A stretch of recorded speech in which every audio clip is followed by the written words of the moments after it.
कई साल पहले आनंदपुर नाम के एक गांव में पुरुषोत्तम और सोहम नाम के दो पड़ोसी रहते थे। पुरुषोत्तम अपने खेतों में मूंगफलियां उगाया करता था, पर सोहम के पास कोई खेत नहीं थे, इसलिए वो बांस की टोकरियां बनाने का काम करता था।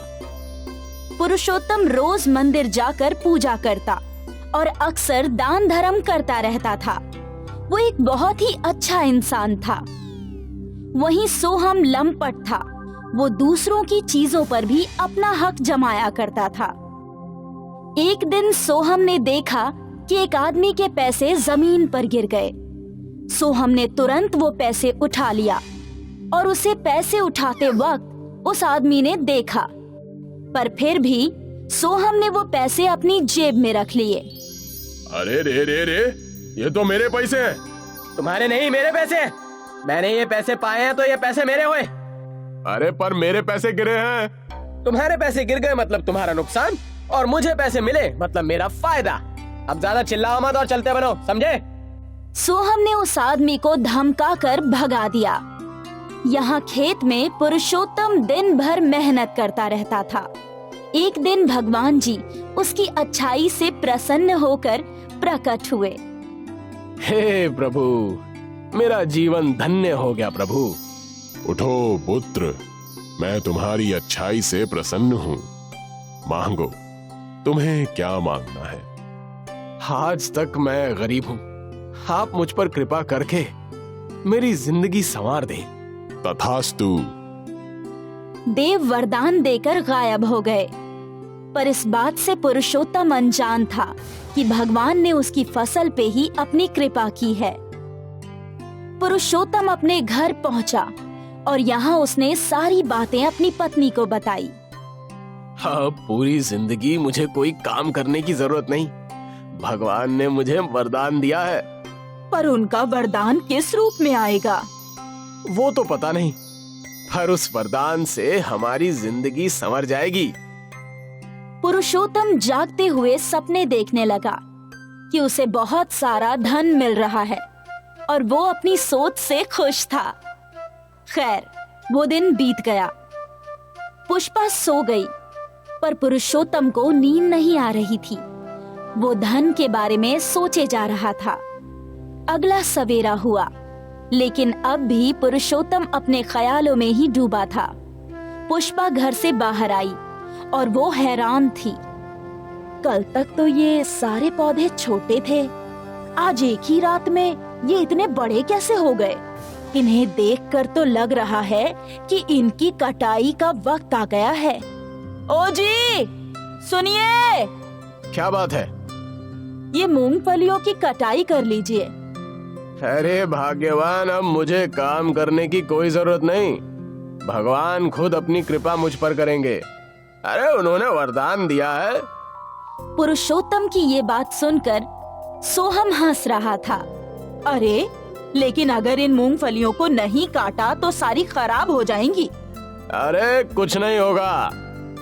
पुष्पा परेशान होकर अपने खेतों को देख ही रही थी कि तभी सोहम की पत्नी नलिनी उसके पास आई। दीदी, मैं कुछ ताजी मूंगफलियां ले लूं क्या? हाँ, ले लो।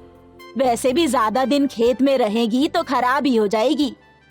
नलिनी ने कुछ पौधे उखाड़े और मूंगफलियां तोड़ ली। ये मूंगफलियां लेकर नलिनी अपने घर गई। क्या जरूरत थी मूंगफलियां मांग कर लाने की? मुफ्त की है ना, चुपचाप बैठकर खाओ। नलिनी ने एक मूंगफली तोड़ी और उसके अंदर से एक सुनहरा दाना निकला। सुनहरी मूंगफली?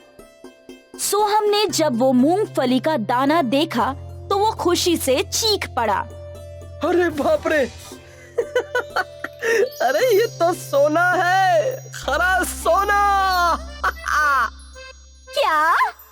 सोहम ने कई और मूंगफलियां तोड़ी, सब में सोने के दाने थे। सोहम समझ गया कि पूरे खेत में सोने की मूंगफलियां हैं और उसके कपटी दिमाग ने एक योजना बनाई। कुछ देर बाद सोहम और नलिनी पुरुषोत्तम के पास गए।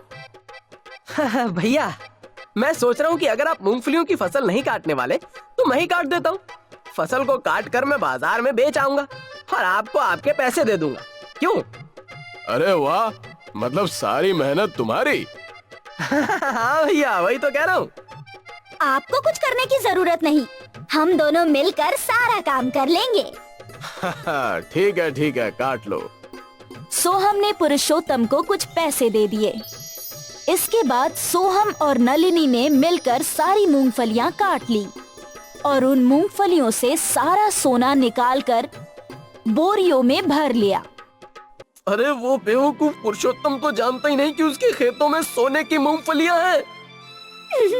अब हम बहुत अमीर हो जाएंगे। अगर अगली बार भी सोने की मूंगफलियां होगी तो हम उन्हें बेवकूफ बनाकर मूंगफलियां ले लेंगे। कुछ ही दिनों में पुरुषोत्तम के खेतों में वापस मूंगफलियां उग गई और एक बार फिर सोहम और नलिनी मूंगफलियों के दाम देकर सारी मूंगफलियां खरीद ले गए। ये सिलसिला कई बार चलता रहा। सोहम और नलिनी दिन ब दिन अमीर होते जा रहे थे। वहीं पुरुषोत्तम परेशान था कि भगवान का वरदान खाली कैसे जा सकता है। हे भगवान, आप मेरे साथ ऐसा मजाक कैसे कर सकते हैं? भगवान प्रकट हुए। मैंने तुम्हारे साथ कोई मजाक नहीं किया। मैंने वरदान तुम्हारी फसल पर दिया था। तुम्हारे खेतों में उगने वाली सारी मूंगफलियां सोने की थी। तुम्हें बेवकूफ बनाकर तुम्हारा दुष्ट पड़ोसी सारी सोने की मूंगफलियां इकट्ठी कर रहा है। अरे उस लंपट की तो मैं अभी उसे मजा चखा कर आता हूँ। रुको, तुम्हें कहीं जाने की जरूरत नहीं। उस दुष्ट को तो मैं उसके कर्मों की सजा दूंगा। हाँ, लेकिन तुमने अपना वरदान खुद बर्बाद किया अपनी आलस की वजह से। भगवान मुझे एक और मौका दीजिए। ठीक है, लेकिन इस बार अपनी फसल खुद काटना। जी बिल्कुल। तुम्हारा कल्याण हो। भगवान गायब हो गए। यहाँ नलिनी ने अपने घर की अलमारी खोली और सारा सोना देखते ही देखते कीड़े मकोड़ों में बदल गया। हाँ, सारा घर कीड़ों से भर गया और नलिनी और सोहम दोनों कीड़ों से भागने लगे।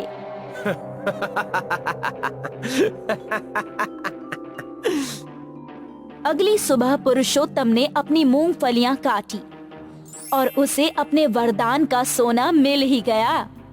पुरुषोत्तम को एक बड़ी बात समझ आ गई। बिना मेहनत किए कुछ नहीं मिलता। सोहम को सबक भी मिल गया, जो उसका नहीं वो उसे कभी नहीं मिल सकता।